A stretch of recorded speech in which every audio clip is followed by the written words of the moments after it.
ते बुद्धिर्युक्तस्य न चायुक्तस्य भावना न चाभावयतः शांतिर्शान्तस्य कुतः सुखम।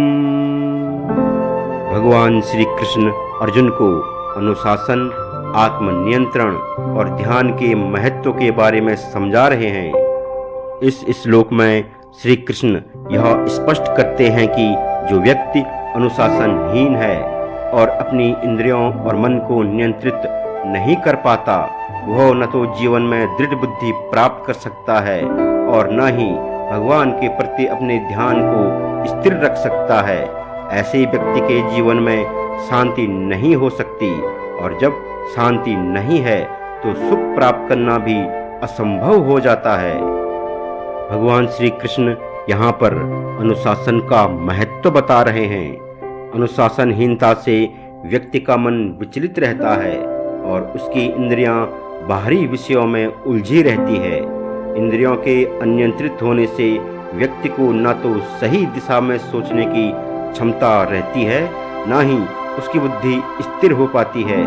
जब बुद्धि स्थिर नहीं होती तो भगवान में ध्यान भी स्थिर नहीं रह सकता। मन का भगवान से जुड़ाव तभी संभव है जब व्यक्ति अपने मन को संयमित और अनुशासित करे। यदि मन और इंद्रियां बेकाबू रहती है तो व्यक्ति बाहरी सुखों में उलझा रहता है और अंततः शांति से वंचित हो जाता है।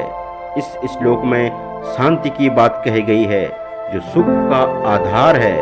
शांति के बिना किसी भी प्रकार की बाहरी या आंतरिक सुख की अनुभूति करना कठिन है।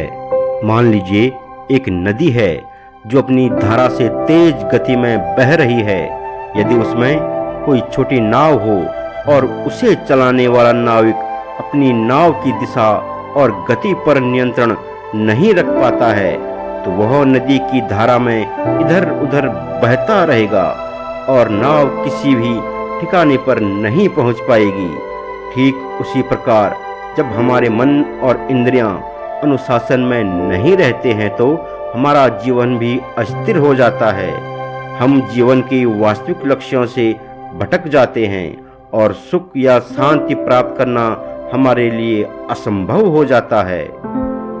दोस्तों, इस श्लोक का मुख्य संदेश यह है कि आत्म संयम और अनुशासन के बिना जीवन में शांति और सुख पाना असंभव है।